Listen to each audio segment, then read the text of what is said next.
Thank you, Yolanda.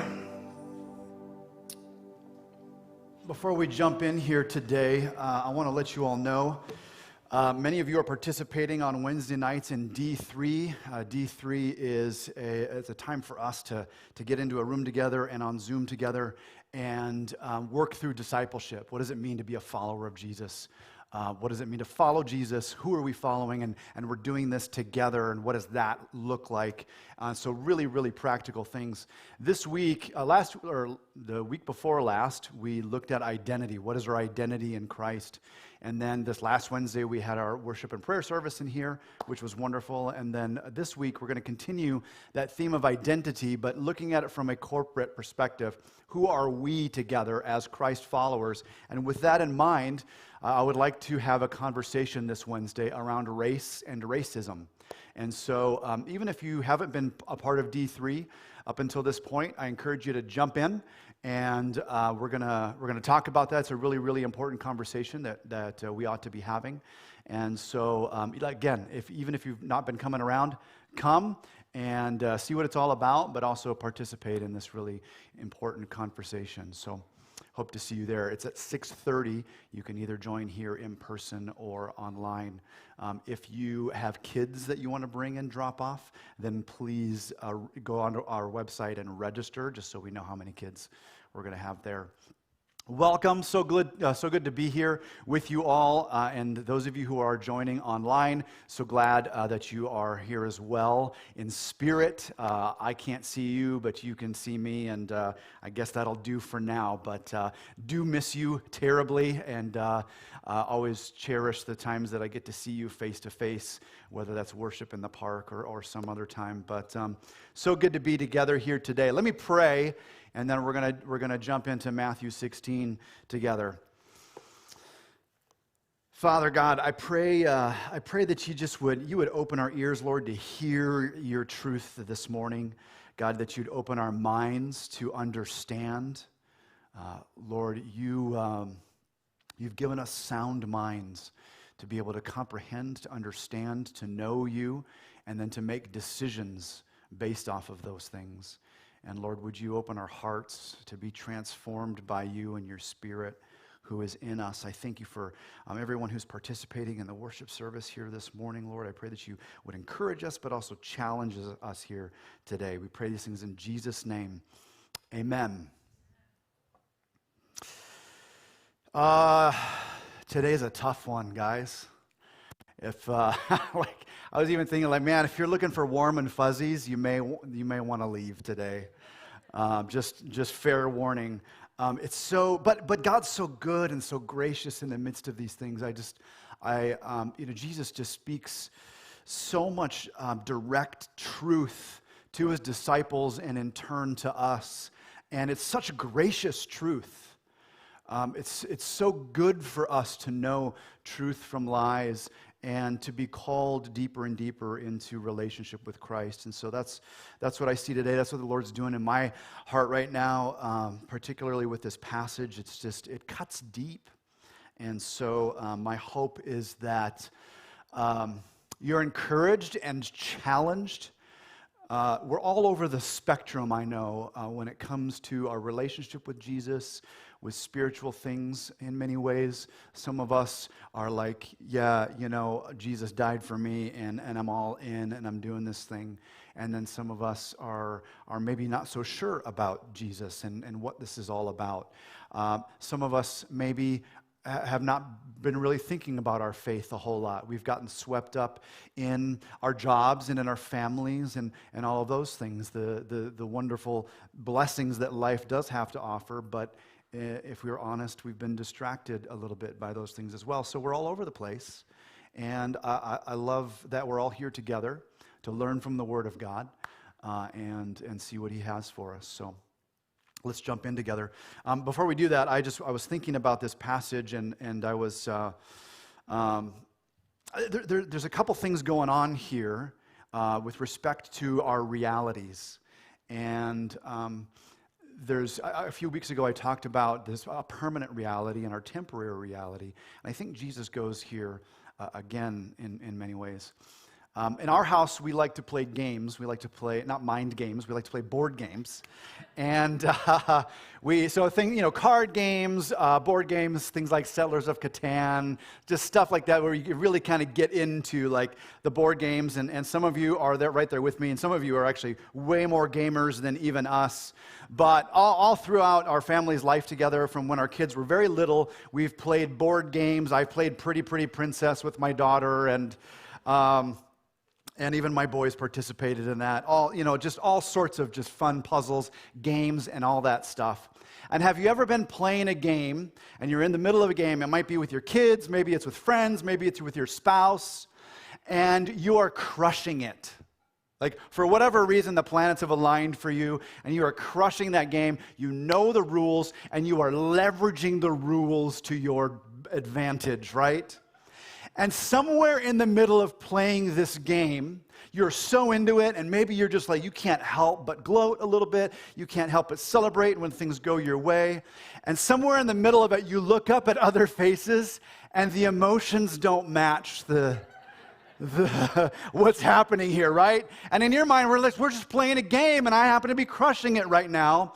And you start to realize that, wait a second, there's a bigger game being played here than just, Chutes and Ladders or Settlers of Catan. You start to realize, like, oh, wow, I've kind of been stepping on these relationships a little bit. I've been playing this game and playing by the rules, and I thought we were all just in this for the fun of it, but my wife's looking at me sideways, right?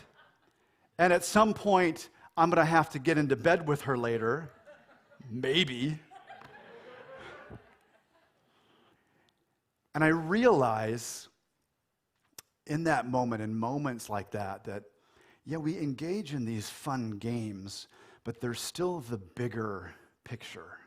There's still these relationships that are involved that they transcend the game. Like, they're going to continue on past this game. And so wisdom then tells me that maybe that ought to change and affect the way I play this dumb little game that we've sat down to play. Unless we've all just signed a contract that we're going to be ruthless and then can walk away from that. But nobody can walk away from that, can they? No. I think that's kind of what's going on in our passage here today. That we're stuck in this game that the world has to offer, and there's rules to play this game. And Jesus comes along and goes, there's something much bigger and better going on here.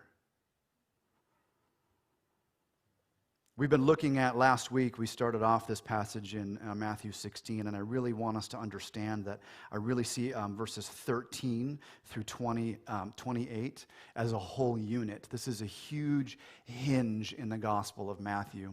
Matthew's been leading us up to this point to really confront who we believe Jesus to be.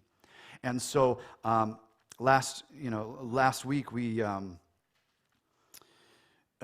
asked three questions, right? Jesus turns to his disciples, who are people saying that the Son of Man is, or who are people saying that I am? And then he turns it on them and says, who do you say that I am? This was a burning question for the people of Israel, right? Who is the Messiah? What's he going to do when he shows up on the scene? And how do we get to be a part of that? And so we've begun to address that, Jesus' identity. Who is the Messiah? It's Jesus. Jesus is the Christ, the Son of the living God. That's the confession that Peter makes. And it's this wonderful, triumphant confession. And Jesus says, blessed are you, Simon Bar-Jonah, or Peter, because man didn't reveal this to you. It wasn't flesh and blood. It was God who revealed this to you. And I tell you, you are Peter, and on this rock I will build my church. And it's like this awesome high five moment, right? And Jesus, like I said last week, is beginning to unfurl the blueprint, his plan. Who's the Messiah? It's Jesus. What's he going to do?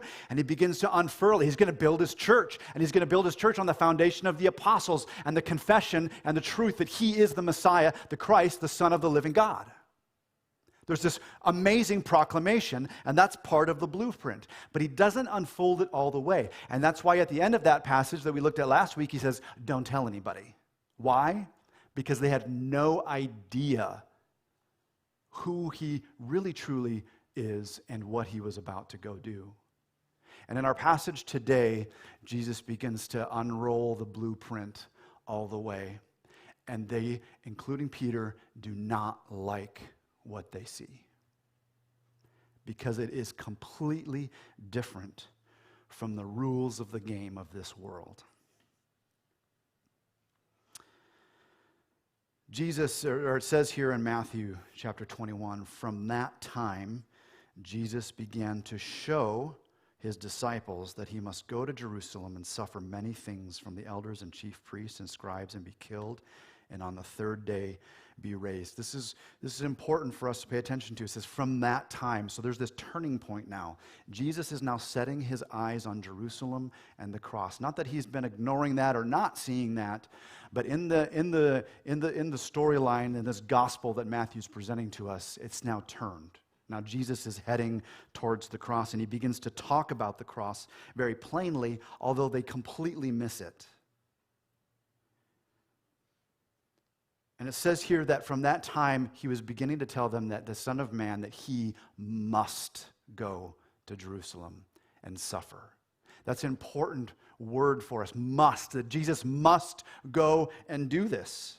If there's anything that we see from the Old Testament story all the way leading up to Jesus, it's that sin has completely devastated creation. It's completely corrupted creation. And all throughout the Old Testament story, we're asking, how is God going to fix this? How is he going to redeem this and reconcile this? And we begin to hear about this chosen one, this anointed one, God's Messiah. And now Jesus shows up on the scene as the answer to that question, how is God going to fix, how is God going to redeem these things? Because sin is so corrupted and consumed creation that we are in this. The rules are take, right? Like that's one of the primary rules of the world that we live in. Take. Take for yourself. Make sure that you have what you need to survive in this world. And if you have to step where you want to go, then so be it, right? And you know the rules of the game in the world that we live. And it's take. To make ourselves happy or powerful or comfortable. Man, I think that's an idol in my heart. It's comfort. I'm going to take from here, there, and everywhere so that I just feel good and comfy in my life. That's an idol. And Jesus begins to speak against that. And it's the only game we know. It's the only game we know. And so Peter, and most of the rest of the Israelites for that matter, they think that the Messiah is going to come and play by the rules of the world. They have this idea that the Messiah is going to come with a sword on a war horse and grab power. Now, power for good, right? And influence and majesty and reign and rule and redemption for good. But they assume that he's going to come and play by the world's rules. And that is not the way of God. That is not the way of Christ. Something must be done, and that thing that must be done has to be by the rules of the bigger thing that's going on, the reality of this world and God's plan for all things. God's not going to come and play by the rules of man. He's going to descend down into the world of man, but to show the right way, the better way, to be human, to be one in relationship with God once again, together as the people of God. And so Jesus doesn't play by the rules. He completely flips them on their head. Something different must be done. How do you overthrow the power of sin that compels us all to take? You come and you give. God gave his only Son. And so Jesus, God in the flesh, comes among us to rescue us, to show us the true way to be human, the way that God designed.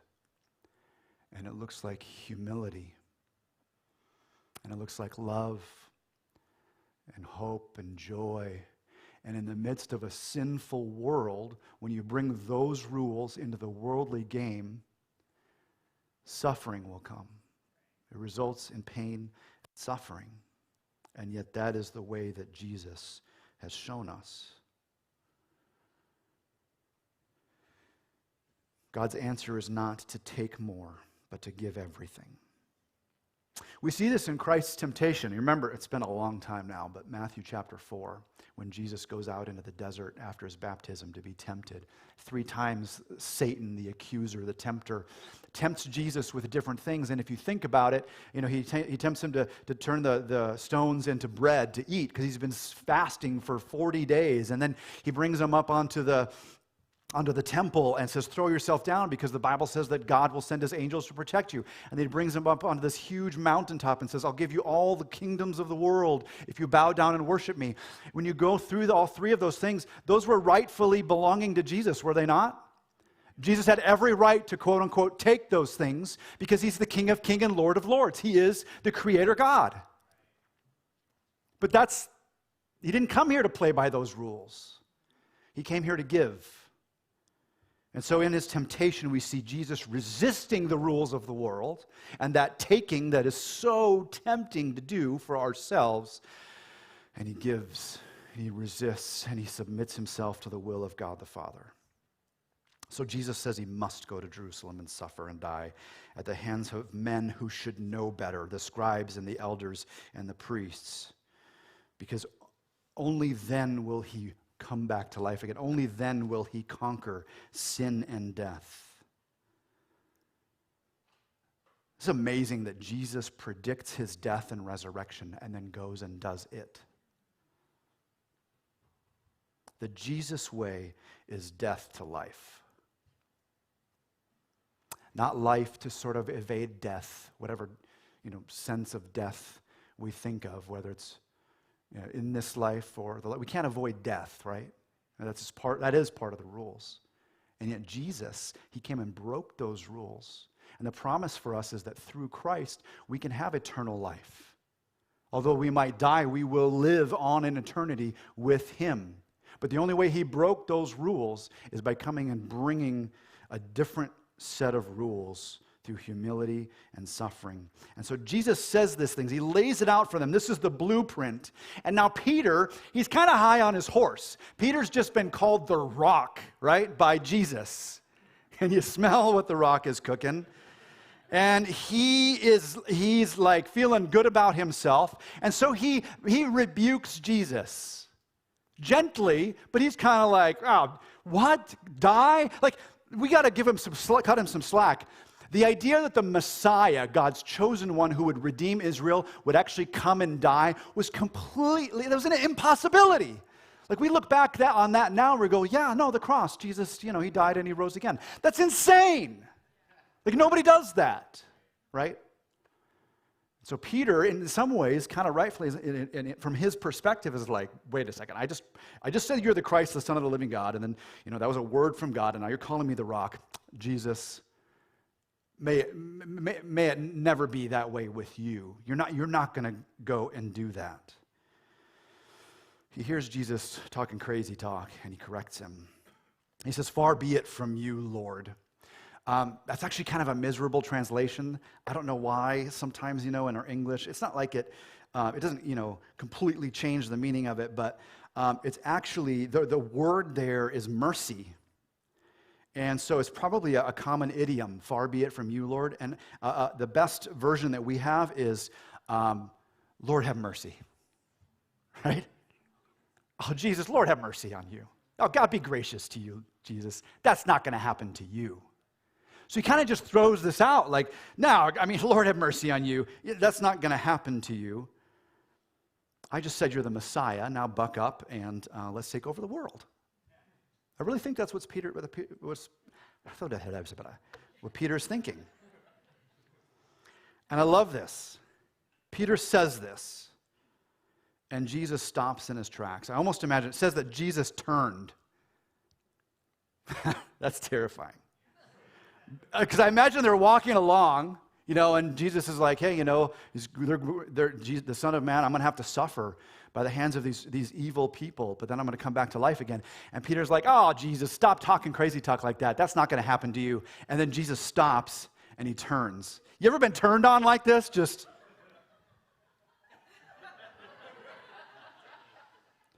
It's kind of like, oh, no. Like when Dad does that, he just... This is serious. And I know I'm making light of it, but Jesus turns. He's not going to take this lightly. He says, "Get behind me, Satan."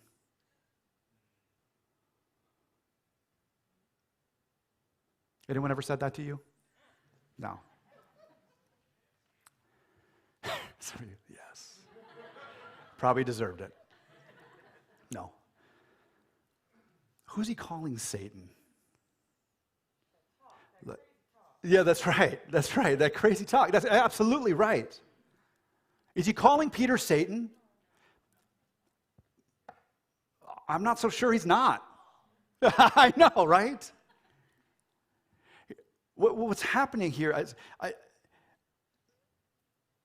I'm certain Peter took it personally. How could you not, right?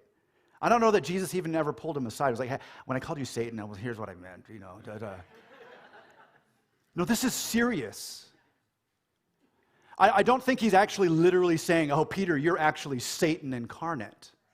I think what's happening is when Peter proclaimed Christ as the Son of the living God, he was given those words to speak by God. Now, in who knows how, in a matter of how long, he's just borrowed words from Satan. That's how quickly that can happen. Because we're imperfect people. Our default is to play by the world's rules. The language of Satan is these world's rules. And Jesus says, you don't have the things of God in mind, but the things of man. You're trying to play by these rules. And he calls him Satan. You've become a hindrance to me. This is amazing play on words. The Peter, the rock, the foundation on which Jesus was going to build his church, now became a stumbling block. That rock got in the way. Which is so important for us to remember. That it's Jesus. We throw everything, all of who we are, our salvation, our purpose, our meaning, our identity on Jesus. And while these men are so important, and the women in Scripture that we see here in the New Testament are so important, they're the foundation on which our faith is built. Christ is the cornerstone. Christ is our Savior. And it's so wonderfully liberating to see a guy like Peter, who was so close to Jesus, mess up so royally, because that means there's hope for me. Right?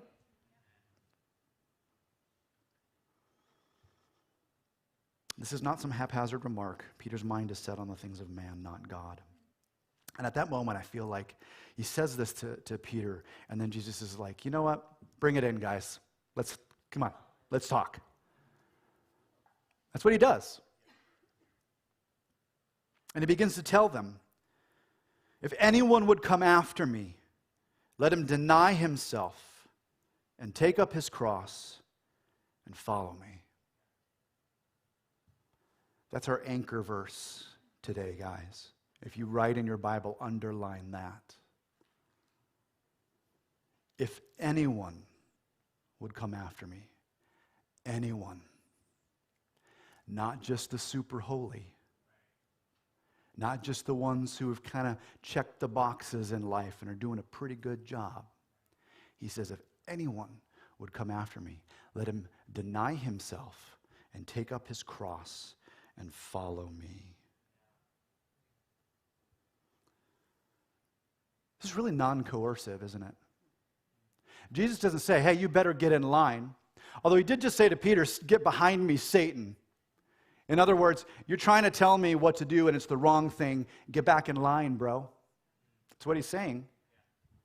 But he says, if anyone would come after me, let him deny himself. It's not coercive. He's not telling, hey, come after me. It's just, you want to do this? If you want to do this, here's what it's going to take. A self-denial and a taking up the cross. So this is a really important question that Jesus is laying out for his disciples. Do you want to be a part of this or not? Right? They do so desperately. The question's been answered. The Messiah, Jesus is the Messiah. What's he going to do? Well, he's going to build his church, but he's also going to suffer and die, and they don't have no concept of what that even means and why that's got to happen or anything. And in fact, it was so probably outside of their realm of understanding that they just kind of like, just put it on a shelf somewhere and not have to deal with that right now.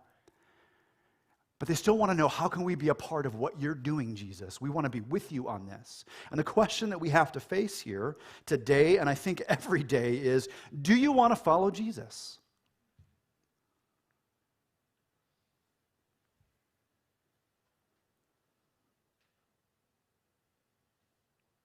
Do you want to follow Jesus?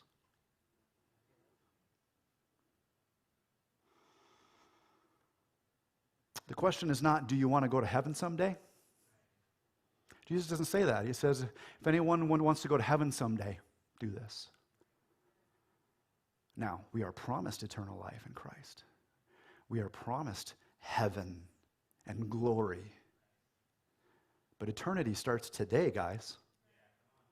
Not when we die. There's a following that Jesus calls us to today. So we're either in or we're out. If you're a Christian, you're a disciple. There's no difference. There's not like Christian, I come to church, I read my Bible sometimes, if that's what I check on a survey. And then there's like disciples, and those are like the really uber spiritual, and they're the ones who are really, no, if you're a Christian, you're a disciple, there's disciples. Now, there's a reality that maybe there's false disciples. There's people who say they're disciples and they're really not, because they're really not following Jesus. Or maybe there's disobedient disciples. I've been disobedient disciple in seasons of my life. We're all disciples. We're all called to follow Jesus Christ. If we're going to put our faith and trust that he died on a cross for us and rose again and that he's coming again, guess what? That means that we're disciples, which means that our lives are now being transformed by the Spirit in us to follow Jesus more and more closely together on this journey. Do you want to follow Jesus?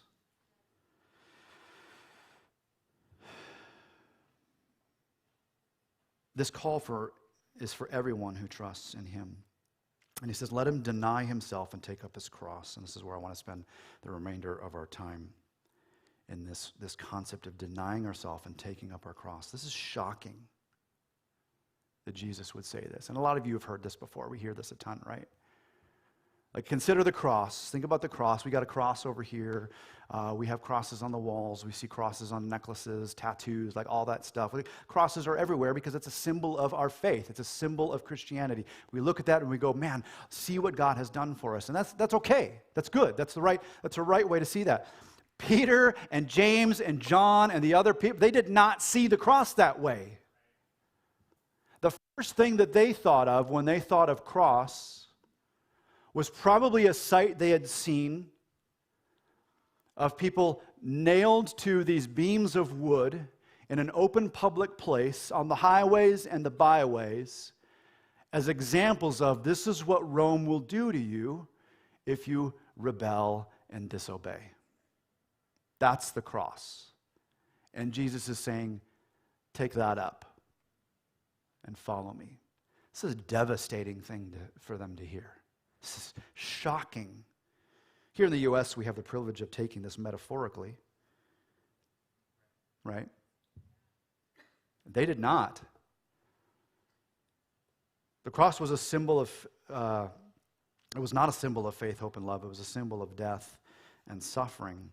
And to the disciples, it was certainly a metaphorical, I think, and we're going to get into this here, there's a metaphorical sense in which Jesus says, take up your cross. But there's also very a literal sense, which what we know from church history is that most of these disciples gave their life for the gospel of Jesus Christ.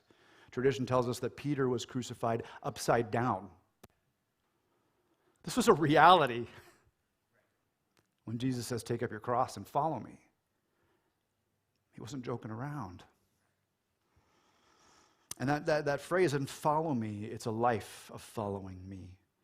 When you look at it in its sense and its tense in the Greek there, it's a life of following me. Deny yourself, take up your cross, and live a life of following me. That's what we're being called to, church. Actively follow after Jesus Christ. So how do we do this? What does it look like for us to deny ourselves and to take up our cross and follow Jesus? And we don't have a lot of time to really fully dig into this. This is something I want to encourage you to think about and pray through and journal about this week. What might it look like? How are we being called to deny ourselves, to take up our cross and follow Jesus? But I want to offer you two things here this morning, two kind of main headings of answering the question, how do we do this? The first one is that we need to believe the narrative. We need to believe the narrative that Jesus is telling his disciples that we are living in between the resurrection and the return of Christ. And that we're in this game, the world, right? But we're also part of something much bigger and better that Jesus has inaugurated through his death and resurrection, and he is coming again as he promised. We got to believe that. Do we believe here today, right? That's part of the question. Do I want to follow Jesus? We'll follow him to what? Well, eternity, but also in this life to begin to play his rules, not the world's rules, right? It was necessary for Jesus to die and to come back to life. Do we believe that? And that faith in him is the only way to God the Father. I mean, think about that. God sent his only Son to die on a cross.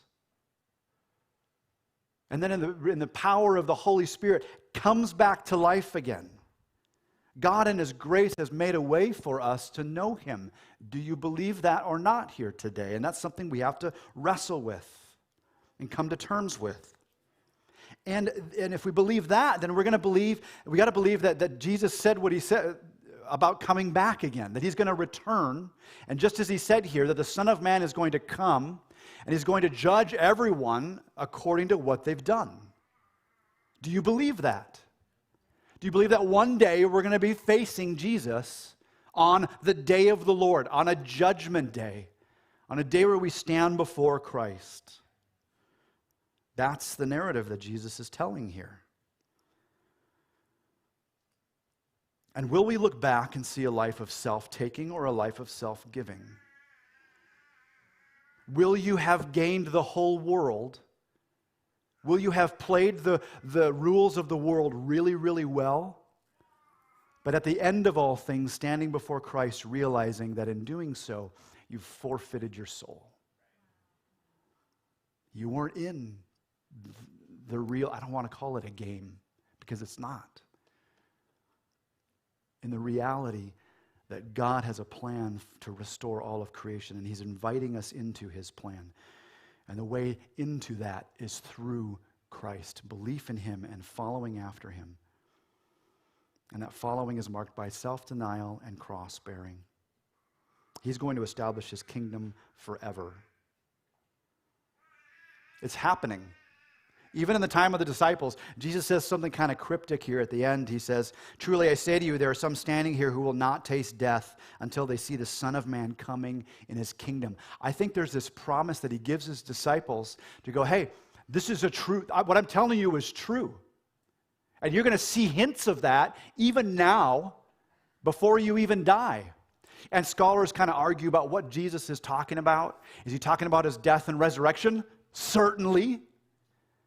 In the next passage here, I think that we're looking at next week, it's Jesus' transfiguration, where Peter and James and John get to see Jesus kind of in part for who he really is, the glory of God. Maybe that's what he's talking about. I think there's all sorts of things. Maybe it's his ascension and the promise of his return. But what Jesus is doing here is saying, hey, this is happening, and it's happening now. We are barreling towards the restoration of all things when Jesus will fully establish his kingdom on earth, and nothing can stop that. That's kind of the subtext there.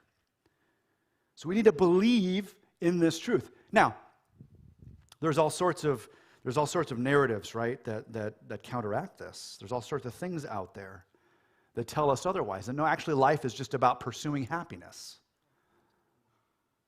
That's something that we believe. That's ingrained in us, you guys. Like we've been kind of honestly brainwashed with that because of where we live, right? And so there's some undoing that needs to happen there when it comes to now realizing like there's something more going on here. Am I going to follow after Jesus Christ? Another one is hey, life's just a power grab, or life's about making a name for yourself. You just got to live your best life. You do you. And Jesus is like, no, actually, if anyone will come after me, let him deny himself and take up his cross, or her cross, herself, and follow me. Number two, how do we do this? We believe the narrative, and secondly, we choose to live in it by choosing the Christ-centered life over the self-centered life. We have a choice.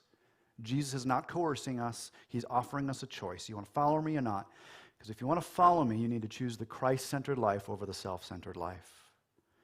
He says, whoever loses his life for my sake will find it. He's talking about a Christ-centered life where we are living our lives in the understanding and belief that Jesus is king, not just of this world or some abstract sense. He's king in my life. He's Lord in my life. Well, I want to be Lord of my life. I want to sit on the throne of my life. In many ways and many times I act like that, as though I do. But the reality is, at the end of all things, we're going to see that I was never really truly king of my life. It's always been Jesus. So I might as well live that way here and now, and Jesus calls us into that. And there's this two parts of the same motion. There's this denial and taking up our cross. And Jesus talks about denying ourselves. It's not to deny yourself certain things. It is Friedrich Brunner puts it this way. Self-denial is not so much giving up chocolates at Lent as it is giving up on ourselves as lords. It is to disown ourselves from the lordship of our own thinking. What's best for me? How will this make me the most comfortable, the happiest, the best?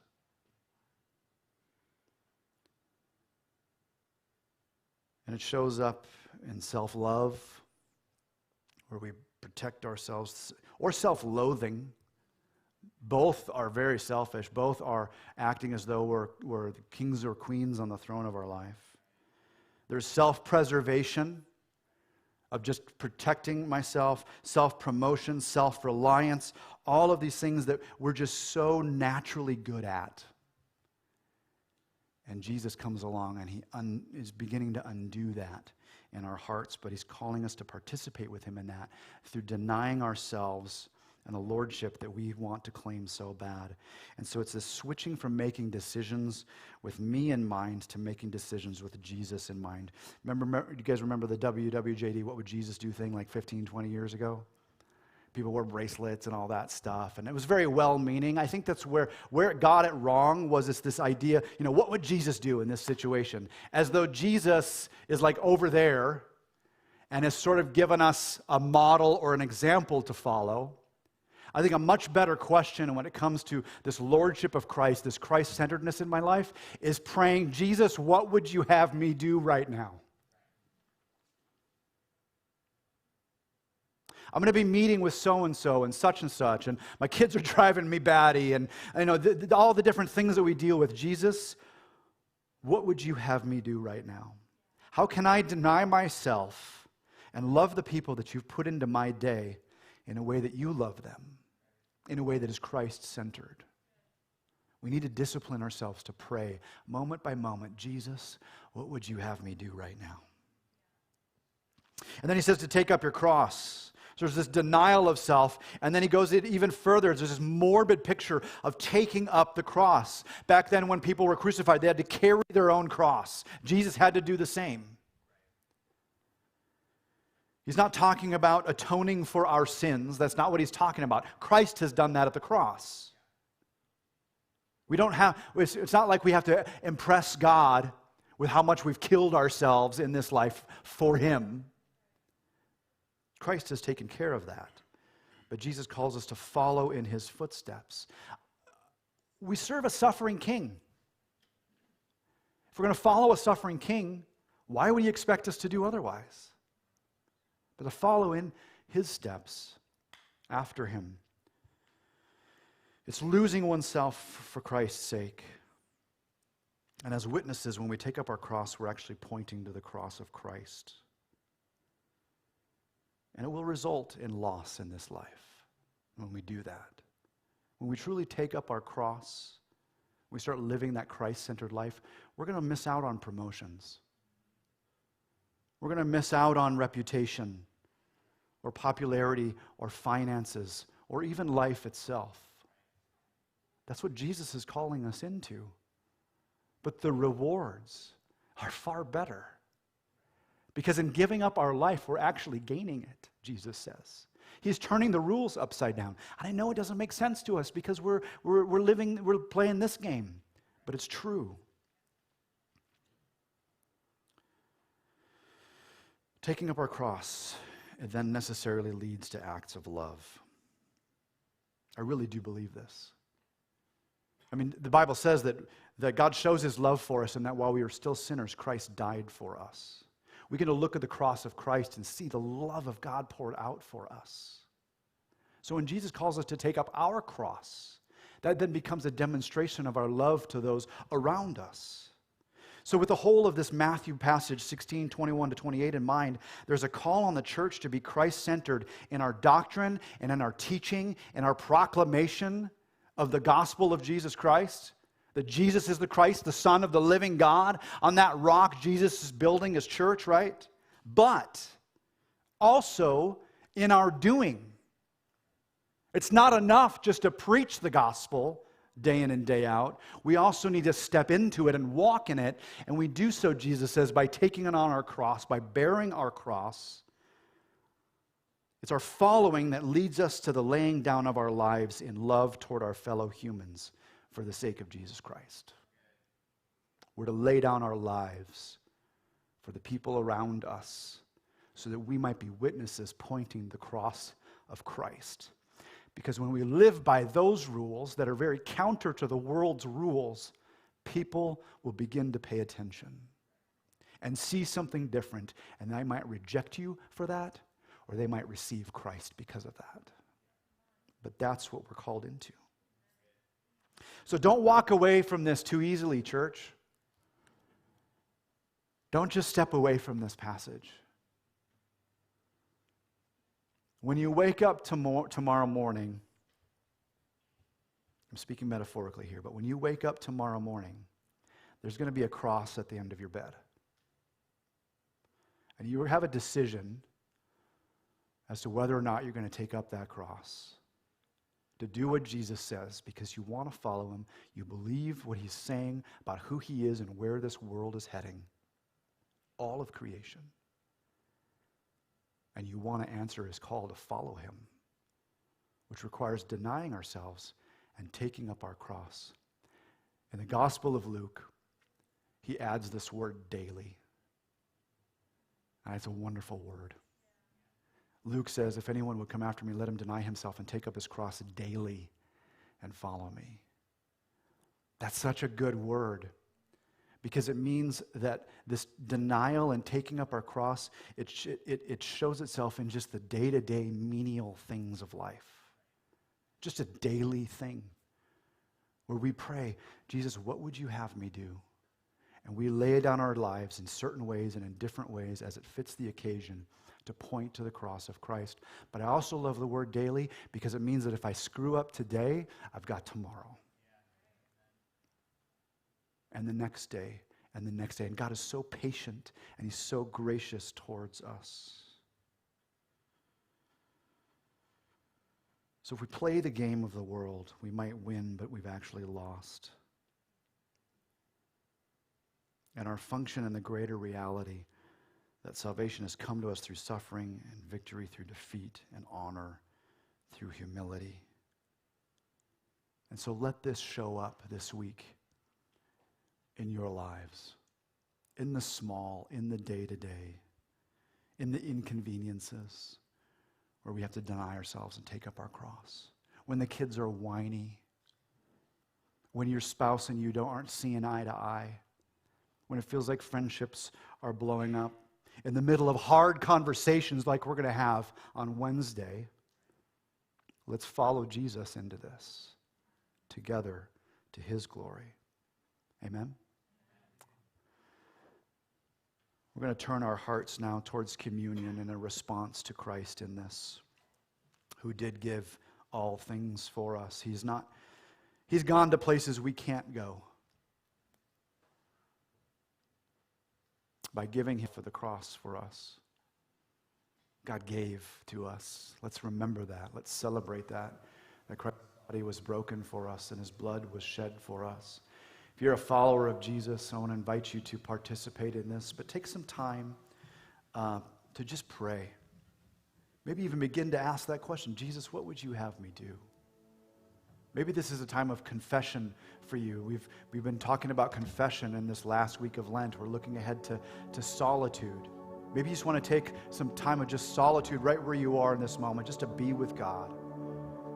The ushers are going to come by and they're going to give you a cup with some bread and juice in it, and just hold on to that.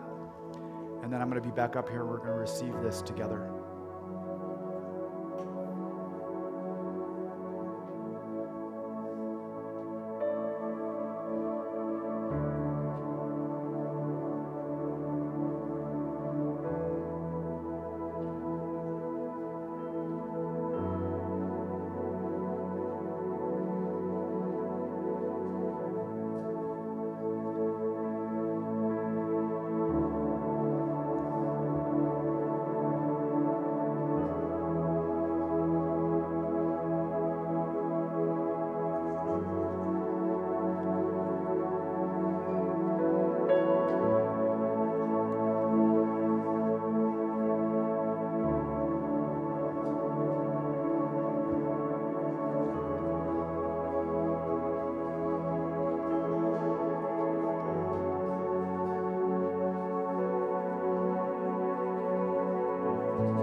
Fast forward in the gospel account, we see Jesus now with Peter and the other disciples in this upper room, and they're celebrating the Passover. And Jesus is about to go do what he said he was going to do in the passage we just looked at.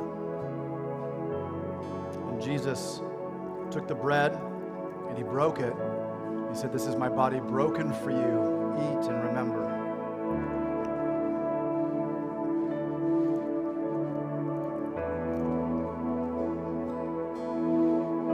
Took the cup, saying, "This is my blood shed for you for the forgiveness of sins. Let's drink and remember."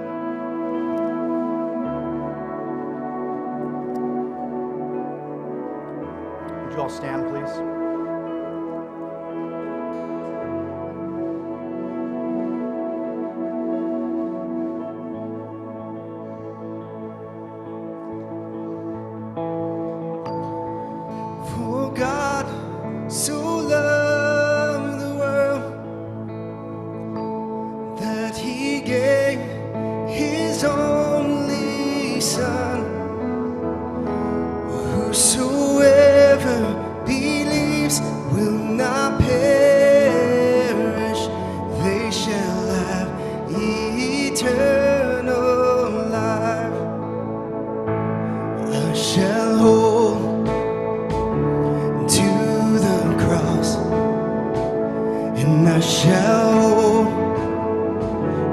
God alone, and for his love has salvaged me,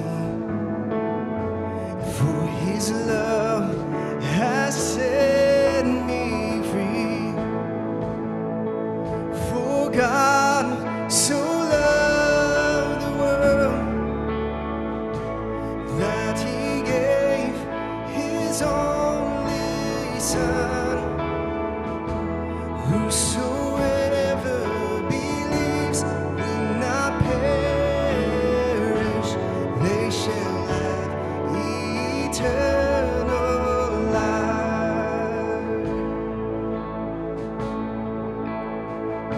And I shall wait,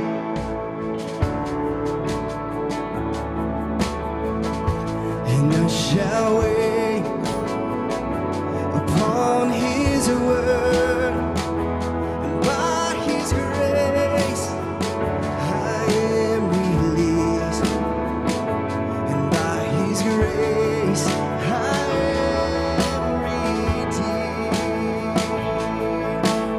God so loved the world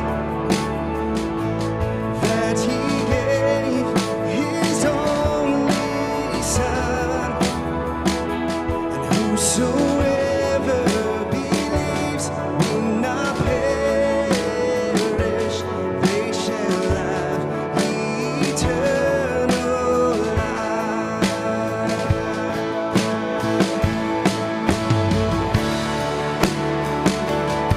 Yes, you will.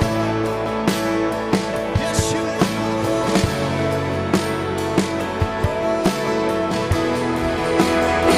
You should get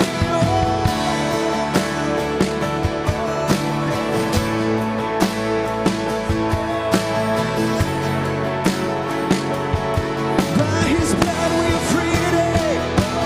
By His precious blood I have been set free for the glory of Jesus' name.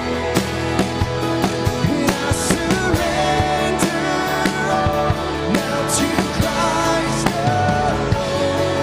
In Jesus I am saved. By His blood, by His precious blood, I have been born free for the glory of Jesus and His name alone. And I surrender all now to Christ alone. In Jesus I am saved. For God so loved the world, sing it out, that He gave, yes He did, and whosoever believes will not perish, they shall have eternal life. We believe that we shall have eternal life.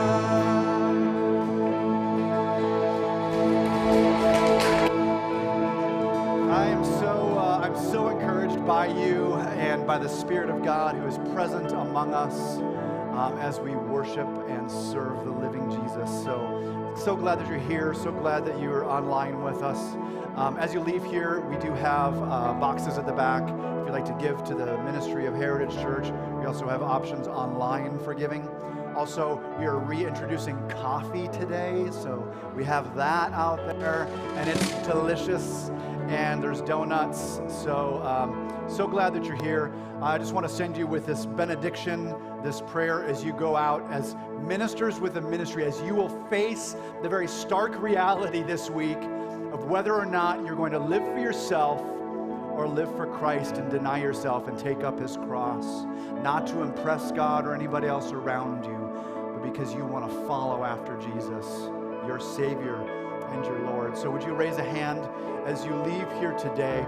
My hope and my prayer is that you grab some moments of solitude and silence this week so that you are rejuvenated and energized by the Spirit of God to be able to step into these opportunities to be Christ-centered and to love the people in your life without fear of consequence this week. In Jesus' name, amen.